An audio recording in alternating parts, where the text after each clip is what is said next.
Bienvenue dans Un mois, un replay, l'émission mensuelle dans laquelle je rejoue à un jeu de mon passé. Et ce mois-ci, on a joué à One Piece Pirate Warriors 3. Et c'était malheureusement un peu frustrant, bien que surprenant par endroits. On en parle tout de suite. Alors, Pirate Warriors 3, c'est un jeu sur lequel j'ai passé des centaines, voire des milliers d'heures limite, à l'époque sur ma PS3 et un peu plus tard du coup sur PC. Et c'est un jeu où c'est vraiment que des barres. J'ai passé beaucoup de temps, déjà en solo bien sûr, mais en local avec des potes, ou en ligne parfois, même si la qualité de mon online à l'époque était pas super. Mais c'est surtout la seule série vraiment de jeux One Piece que je considère comme vraiment correcte, voire bonne. Sinon il y a la série des Unlimited Cruise, qui est vraiment pas mal aussi. Mais c'est vraiment les deux seuls qui sont sympas, sinon il n'y a pas vraiment de... Il n'y a pas vraiment comme les Storm en fait pour One Piece, c'est un peu triste, ils sont pas genre leur série de jeux qui est vraiment genre super bien. C'est ce que je dirais du coup à la limite pour les Pirate Wars qui est ok sans plus réellement.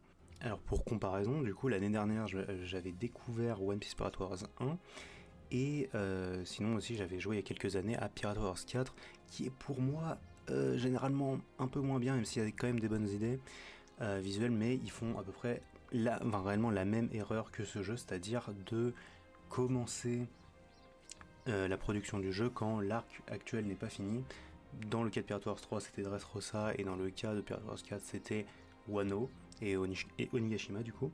Ce qui fait qu'on se retrouve avec du coup des scénarios qui sont pas du tout les bons scénarios de la série, avec du coup Sabo et Luffy qui coopèrent pour battre Doflamingo dans ce jeu-là et Luffy Snakeman qui bat Kaido dans Pirate Wars 4. C'est un peu le bordel, mais ça donne des scénarios un peu rigolos, comme par exemple, dans ce jeu-là, Dressrosa qui est un énorme bordel avec Barbe Noire, il y a Aokiji qui se ramène, il y a Kizaru aussi, c'est un peu le sbeul, mais bon, ça crée des scénarios marrants, donc on se plaint pas trop. Lors de cette émission, on va commencer par parler un petit peu du gameplay, on enchaînera très rapidement sur le roster, et on terminera tout tranquillement sur les différents modes de jeu, parce que là, il y a un peu de choses à parler. Alors pour parler un peu généralement du gameplay, en combat c'est généralement très agréable, c'est-à-dire que c'est un Musou, donc on va avoir un gameplay assez classique au final du Musou, mais réellement de la formule Pirate Wars 3, qui a été cassée dans Pirate Wars 4 mais on s'en fout. Donc il y a le string full carré, full triangle, carré triangle triangle, double carré triangle, tout ce bordel. Les combos avec triangle aussi du coup avec triangle carré machin. Je le précise parce que c'est retiré dans Pirate Wars 4, c'est-à-dire qu'il n'y a plus les combos triangle de mémoire, c'est juste une attaque le triangle. Et je crois même que dans Pirate Wars 4, ils ont retiré l'action spéciale qui parfois définit le personnage dans Pirate Wars 3, ce qui est un peu triste. En plus des combos basiques, on va avoir deux attaques spéciales et un mode Kizuna, un mode éveil qui va généralement augmenter la puissance des attaques. On en reparle après parce que du coup c'est pas tout à fait exact, mais voilà. Alors au niveau de la progression, parce que du coup tous les personnages vont avoir leur propre niveau, c'est assez intéressant, c'est-à-dire qu'on prend des niveaux en battant des mobs, juste des adversaires en fait en général, j'allais dire des boss aussi mais oui. Et vu que le jeu est pas stupide et qu'il va pas vous demander de monter le niveau des personnages, de tous les personnages, parce que le roster est quand même assez grand au final, on peut utiliser les pièces en fait du jeu, les berries, pour augmenter le niveau de ces personnages assez facilement. Donc ça c'est assez correct, mais ça va que jusqu'au niveau le plus haut, enfin de ton personnage qui a le niveau le plus haut. Donc voilà, avec encore une fois un petit problème qui arrive plus tard, mais on en parle après. Et en prenant des niveaux, du coup, on va augmenter la puissance de nos combos, c'est-à-dire en les complétant à chaque fois, parce qu'au début, les personnages ne sont pas complets, il faut les monter réellement, je sais plus c'est quel niveau réellement, mais bon, à partir du niveau 50 réellement, du coup, t'as tous tes combos, donc voilà, c'est assez facile. Mais du coup, pas dans le mode Kizuna, c'est-à-dire que le mode Kizuna, c'est cette espèce de l'équivalent du mode éveil réellement, qui se complète en du coup augmentant une jauge avec tes alliés. Et c'est un peu spécial le mode Kizuna parce que du coup ça va augmenter la puissance de certaines de tes attaques, donc carré triangle, le double carré triangle, pareil pour les attaques triangle, donc triangle carré, double triangle carré, parfois les actions spéciales, et parfois le dernier coup du combo carré, c'est un peu, c'est assez spécifique, c'est pas tous les persos qui ont ça et c'est un peu étrange. Ça peut aussi augmenter la taille de certaines attaques, je pense par exemple à la fin du combo carré de Aokiji, donc 4 carrés triangle, le Ice Age qui va du coup prendre une zone assez colossale. Et le mode Kizuna ça paraît bien dans l'idée et au final il y a beaucoup de trucs qui sont spécifiques avec ce mode Kizuna. Par exemple, l'attaque Kizuna, J'en avais des très bons souvenirs en fait parce que je me disais, c'est cette espèce d'attaque un peu cool où du coup il y a tous tes alliés qui arrivent pour faire une maxi attaque et ça va coller le nom des attaques et du coup ça fait des mashups un peu rigolos. Et en l'état, oui, ça fait des mashups rigolos, mais l'animation est affreusement longue par moment. C'est-à-dire qu'à chaque fois que tu vas compléter la barre d'un allié et que tu passes en Kizuna Rush, et que tu utilises l'attaque Kizuna avec le personnage, ça va rajouter un personnage à l'attaque Kizuna, et donc du coup, forcément, tu te retrouves parfois avec 3, 4, 5 personnages dans ton Kizuna, et du coup, c'est très très long à chaque fois. Après, l'attaque Kizuna est très forte, cela dit. Parfois, elle tue pas, c'est un peu bizarre. Certaines attaques sont un peu étranges. Et surtout, l'attaque Kizuna, comment ça fonctionne, parfois c'est bizarre, t'as l'impression que tu devrais faire bien plus de dégâts, et au final, que dalle.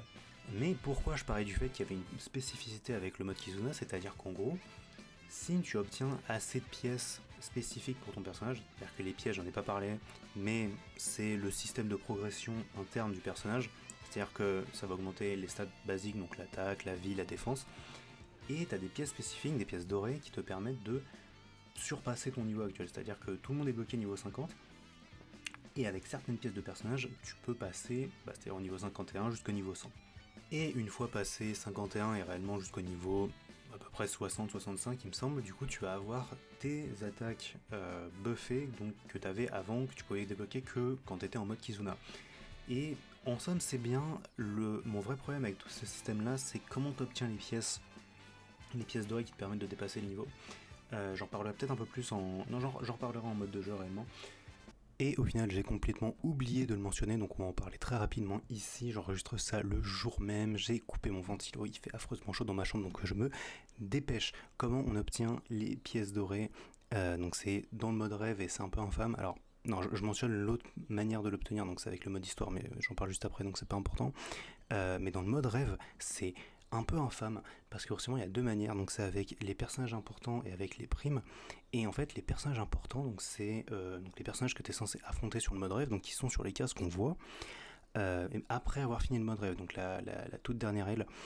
Et en gros du coup il va y avoir les personnages qui respawn et on y va et on casse la gueule du coup du personnage qui est là et à la fin on obtient une pièce, sauf que c'est pas sûr, c'est-à-dire qu'en fait quand on bat ce fameux personnage, t'as une chance d'obtenir une pièce, et en plus d'avoir une chance d'obtenir une pièce, tu sais pas c'est quelle pièce.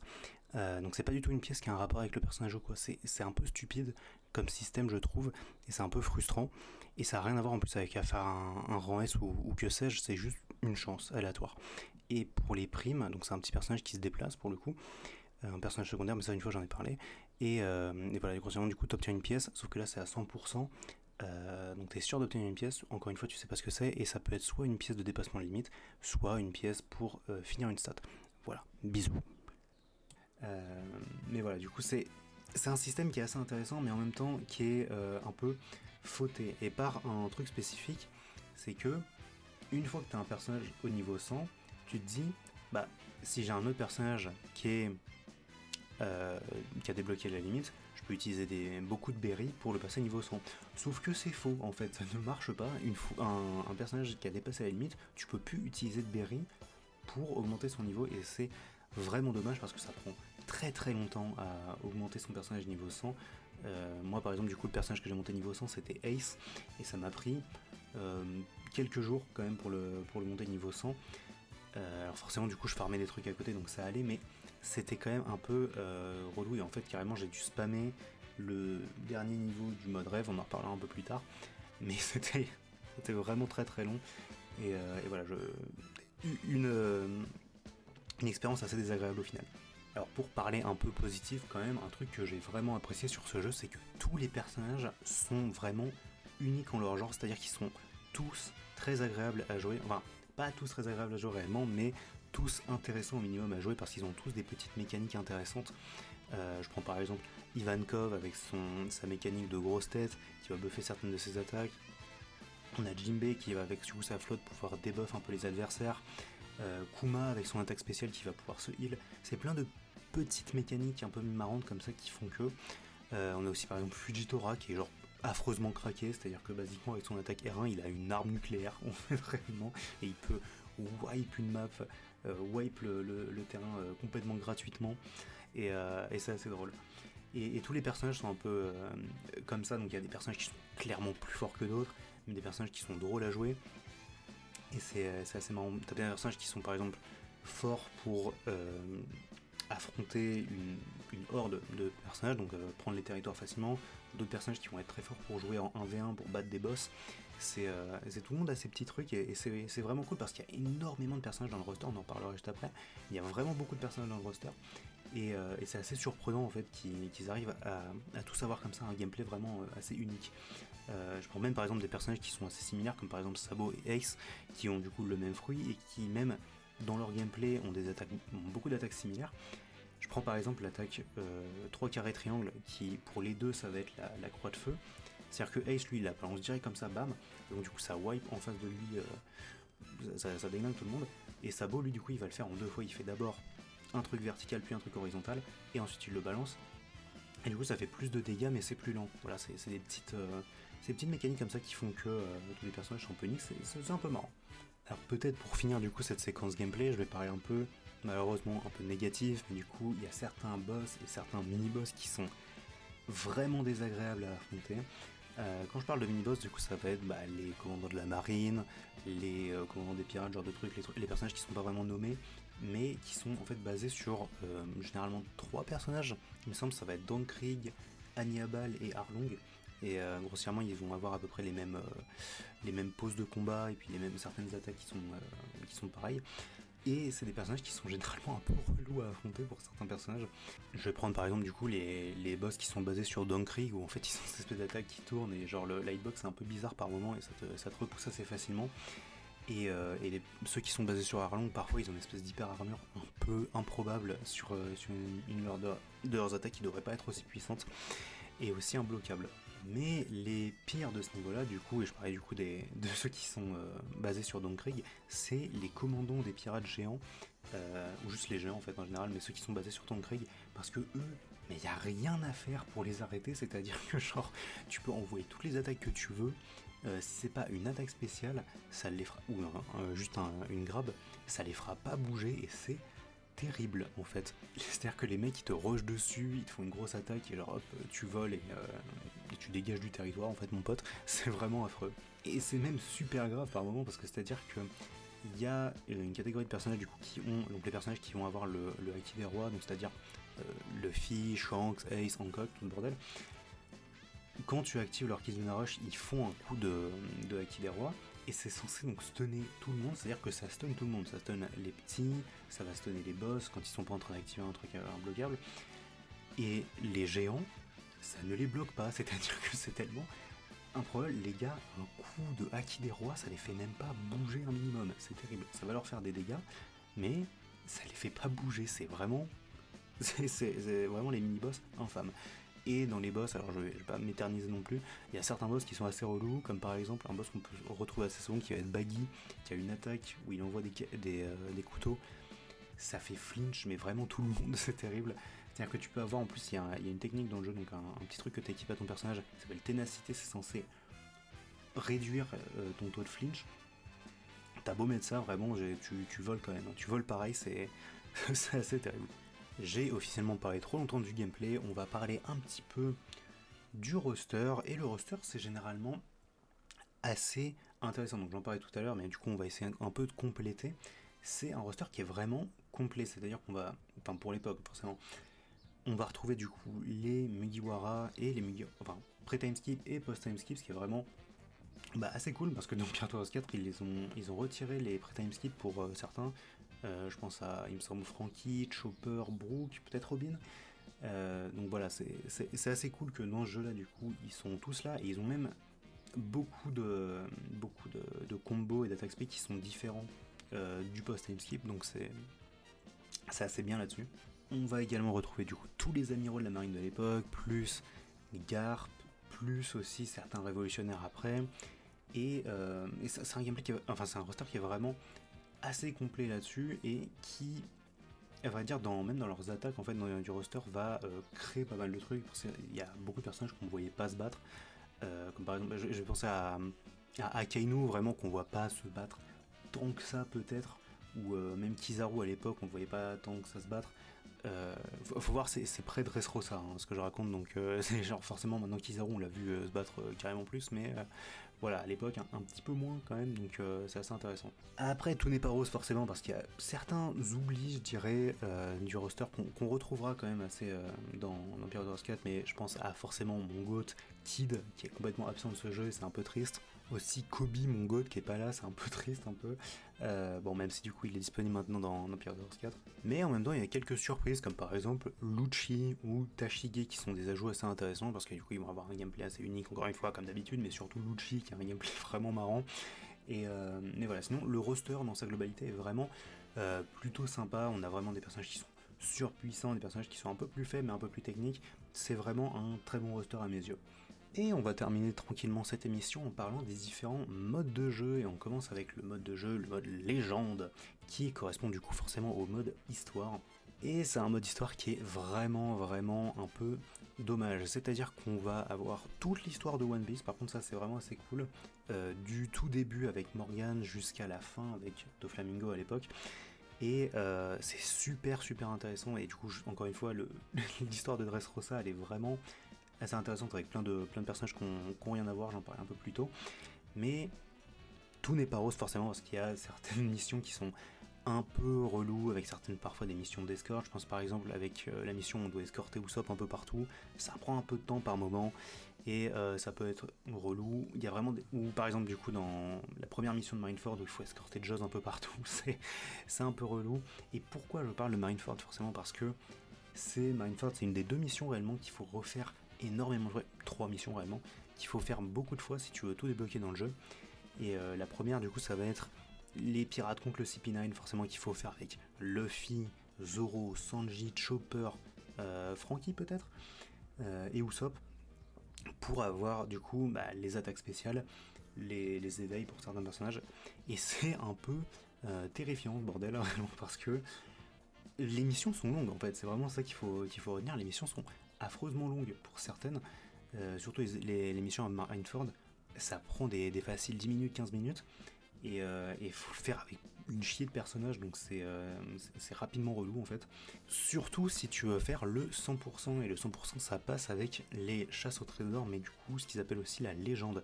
La légende, c'est cette espèce de petit puzzle un peu à faire, à compléter, où il faut réaliser des objectifs, donc généralement ça va être faire un rang S, terminer la mission en mode difficile, et après finir toutes les chasses au trésor. Donc les chasses au trésor c'est des trucs que tu fais directement in-game, donc en mode tu prends Luffy, il faut aller parler à Hancock par exemple du coup avec à Marineford, c'est l'exemple que je prends parce qu'on parlait de Marineford.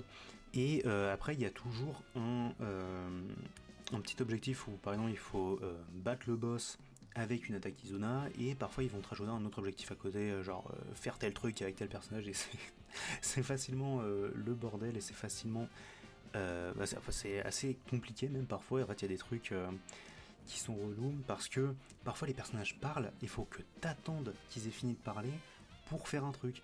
Exemple, à Marineford, je suis traumatisé par ce niveau vraiment. À Marineford, il faut affronter Mihawk avec Baggy, du coup il y a une mission comme ça, et si t'as le malheur de tuer Mihawk avant que tout le monde ait fini de parler, cooked en fait, complètement cooked, et tu peux pas, t'es bon pour recommencer. Alors après ça, parce que le combat arrive assez tôt dans le truc, mais il faut faire la mission d'escorte de Jaws et c'est l'enfer. Et pourquoi il faut remplir la légende? Alors, or, si tu veux faire le 100%, c'est parce que parfois, une fois que tu arrives à la fin de la légende, tu obtiens une pièce que tu peux obtenir nulle part ailleurs, et ça peut être utile pour débloquer la limite des personnages. Notamment, alors je vous aurais bien fait une liste des niveaux qu'il faut faire impérativement. Réellement, ça dépend vraiment des personnages, mais il faut. Celle qu'il faut vraiment faire en plus, c'est Dressrosa, et en plus. En vrai, Dressrosa ça peut se faire en genre quoi, 2 essais peut-être du coup, mais c'est vraiment. Parce qu'en plus, Dressrosa elle est longue, la mission, c'est un délire. Et mais ouais, du coup, peut-être Dressrosa en premier, parce que du coup, ça va te donner la petite pièce One Piece Pirate Wars 3, et ça, c'est utile pour juste tout le monde, basiquement. Mais heureusement, ces missions-là peuvent aussi être réalisées en mode libre, et à vrai dire, pour certaines missions, t'as besoin d'être en mode libre parce que les personnages pour la chasse au trésor sont pas disponibles normalement, donc le mode libre, c'est juste pouvoir choisir le personnage complet du roster, c'est-à-dire que si tu veux faire Dressrosa avec Smoker, libre à toi.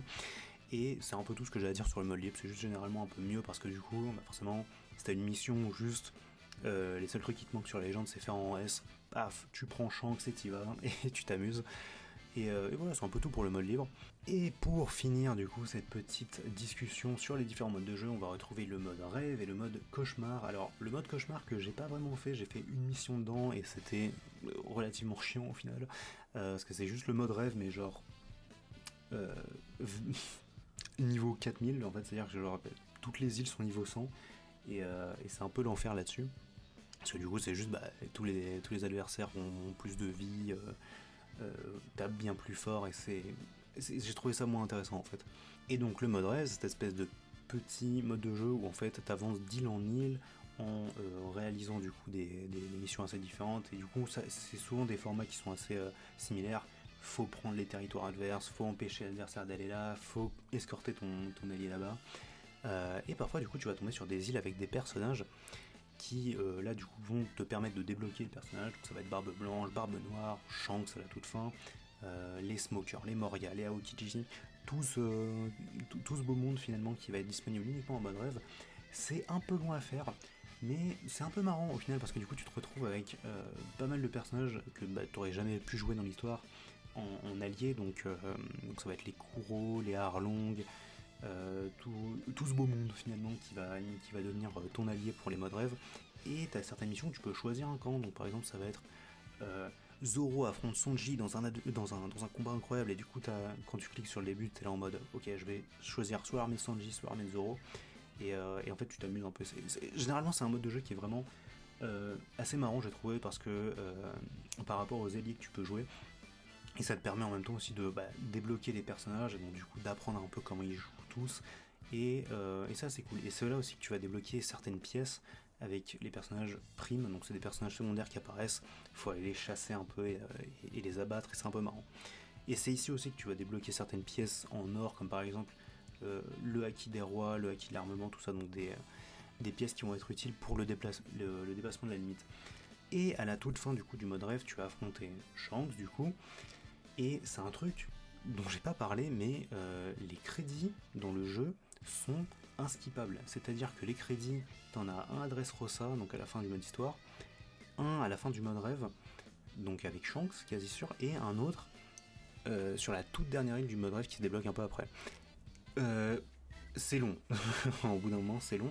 Alors je me suis rendu compte plus tard que tu pouvais les skip, mais je sais pas si. Le problème c'est que j'ai pas vérifié si tu pouvais les skip dès après Dressrosa. Donc c'est à dire que tu finis Dressrosa, donc c'est inskippable, mais après je sais pas si c'est plus skipper. Peut-être que je me suis fait chier pour rien, on sait pas, c'est un peu terrible. Et justement en parlant, je parlais de l'île la plus éloignée tout à l'heure.